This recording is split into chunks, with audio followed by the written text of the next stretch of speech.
competitors of the AST Voltson Super Trucks are back where they belong this week as we go short track racing for the first time in 2017. We're here at the Flat Rock Speedway yet again for one of the more anticipated races on the schedule. We have a lot of drivers in the field every year who have competed in the local championships at this quarter-mile bullring near the Ohio border.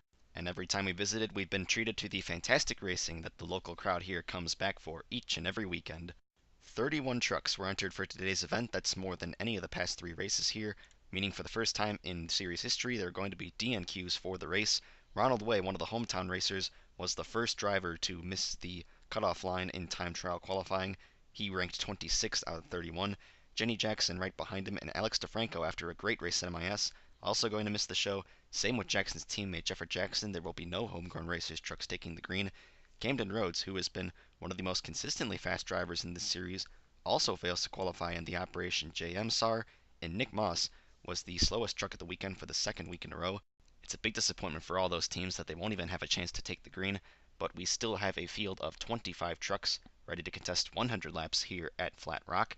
And now let's get right to the action and bring you the highlight coverage of the race. Taking the pole position for the first time in her AST Voltson Super Trucks career is the 57 of Daniela Jacobson. The 17-year-old driver from the Auto City Speedway, now in her 3rd year of competition in the series, hasn't had a whole lot of results yet, but has slowly gotten better with experience, showing that today by putting the truck on the pole.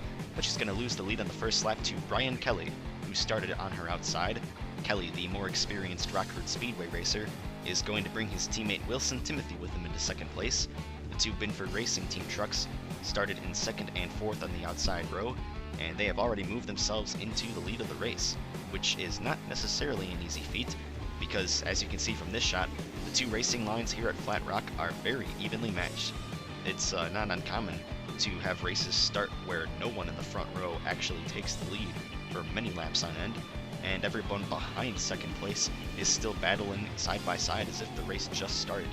Jacobson still having a bit of trouble holding off her competition as John Bennett and Scott Madigan moved to her inside to make it 3 wide for 3rd place. Bennett and Madigan had just enough room to make it work on the inside, and they took full advantage, and the 58 truck moving up through the middle is going to make that move work. We saw some pretty impressive moves from Bennett last week at MIS, and it looks like he's continuing that here this weekend.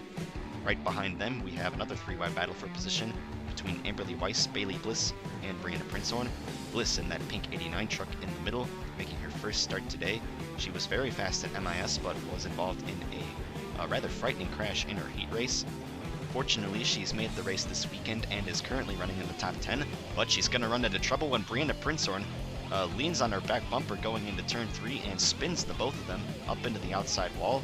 No caution's going to come out for that, but it's going to put the 89 and the 7 back a number of positions. Looking at the replay, Bliss pushed up the corner just a little bit, but give and take is expected when you're running 3 wide at a quarter-mile short track of this nature, and Princehorn not showing a whole lot of courtesy by basically running over the 89 into the corner. It's not going to take too long for the 7 to catch back up to Bliss, but wisely, Princehorn is using the 402 of Rachel Kowalczyk as a buffer between them, and whoa, Kowalczyk out of shape and a bit more contact there between all 3 trucks. This race getting a little physical here, but it sure does make for a good show, and I'm sure that the crowd here is enjoying it. Not far behind these drivers, we find Princehorn's teammate Zach Churchill, who is not off to the best of starts thus far, but trying to work his way towards the front slowly but surely on the inside. Grant Edwards running right behind the 84, also not having a very good race so far, despite his teammate having run so well up to this point. And further behind him, we have the 40 truck of Jason Miller, perhaps the biggest surprise of all here at the rear of the field. Miller, of course, won this very race in 2015. We already mentioned that his teammate Camden Rhodes failed to qualify, so we're not sure where this sudden lack of pace is coming from among the Operation JM camp. Hopefully it's just an off weekend for that team. Brian Kelly and Wilson Timothy have opened up a very sizable gap over John Bennett. As we approach the halfway point of the race, you can see that the 6 and the 61 are not far away from catching lap traffic. I would presume that Timothy is intentionally refraining from racing his teammate in an effort to save the tires of both of their trucks, and considering how fast the 2 of them are, that is a very good strategy of perhaps saving their stuff for the end of the race, which is not very good news for their competition. Bennett, as we mentioned, has been holding station in third all race long, unable to chase down the Binford trucks, but he's got plenty of company behind him. Amberly Weiss runs fourth in the 75 truck, and the battle is on for fifth between Scott Madigan, Natasha Rodriguez, and Mary Brousseau. Rodriguez, sweeping around the 25 and now trying to work her way around the 53, started the race today from 10th and has slowly worked her way into the top 5, or at least she will by the time she gets around the 53, and she doesn't take long to go after 4th on Amberly Weiss now. The 86 truck, working her way through traffic much better than any of the other drivers in the top 10 are at this point, although Weiss is putting up quite the challenge to try and stay ahead of the 86. We're looking on board the rear bumper of John Bennett's 58 truck, watching these two drivers go at it for the 4th position. Only after several laps of side-by-side racing will this battle be resolved, with Weiss succeeding in her defense against the 86. In the meantime, Kelly and Timothy have caught up to the rear of the field and are now preparing to put the 78 truck of Tiffany Rogers one lap down. Rogers and her teammate Legend Hart have not been having the best of weekends here at Flat Rock, and the 78 not exactly moving over for Kelly. She does have every right to defend her spot on the lead lap, but it's not going to last much longer as Kelly gets around the 78, now trying to work on Samantha Spires and Michael McKinley in the 99M, you see just ahead, also in danger of going a lap down. As we've got a 3-wide battle for 9th place between Grant Edwards, Rachel Kowalczyk, and Juan Cortez, but it goes awry into turn 3 as Cortez gets into the 402 and turns her into the outside wall hard, and that's going to bring out the first caution of the race, which took all the way until lap 58. Let's take another look at what happened here. Cortez makes a little bit of contact with the 402 off of turn number 2, but in trying to recollect his truck, turns down into the 402 and turns Kowalczyk head-on into the outside wall. Cortez not exactly helping his reputation as a wrecker here, and on the way back to the yellow flag, a couple of the trucks that Kelly just put a lap down are going to get together and nearly take out Wilson Timothy as Legend Hart and Jason Miller made contact with one another. It's hard to believe that Jason Miller has just been lapped at a track where he's won in the past, but he is going to be the first truck on the inside line for the restart, giving himself a chance to get that lap back.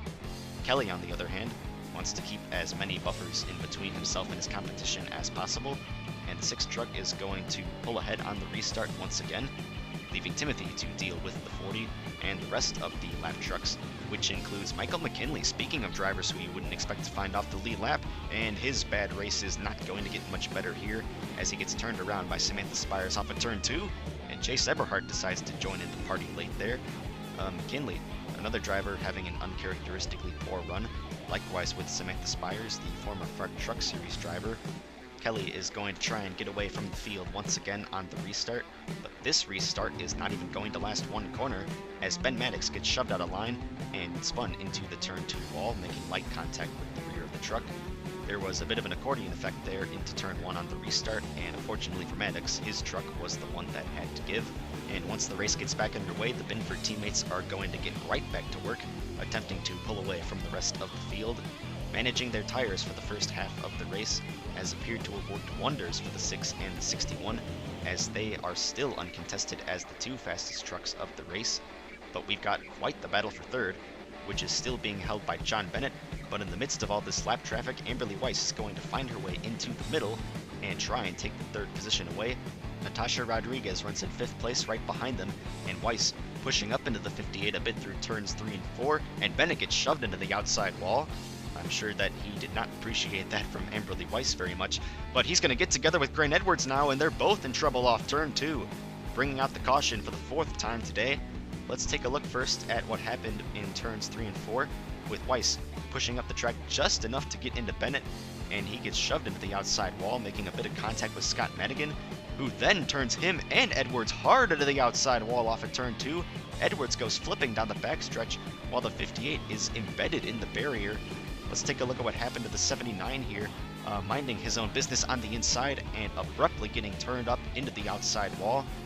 He's going to roll over 2.5 times before coming to rest on his roof, but unfortunately that's the end of the day for Grant Edwards, who was battling for 5th place with Bennett despite having started all the way back in 24th, so that's a great run that's just been lost for Edwards. We're now on board the 58, watching him go into the wall once off of turn 4, and again off of turn 2, with a much more substantial hit the second time around. The race is going to be red flagged in order to repair the damage that's just been done to the wall. We're riding on board Brandon Princehorn now, who got a front row seat of this accident.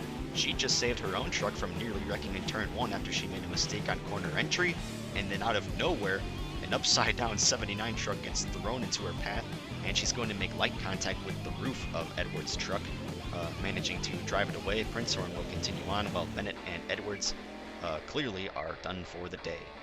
The race is going to get back underway with just 13 laps to go once the repairs to the turn 2 wall are finally complete. And the leaders are still going to have to deal with the lap trucks restarting on the inside.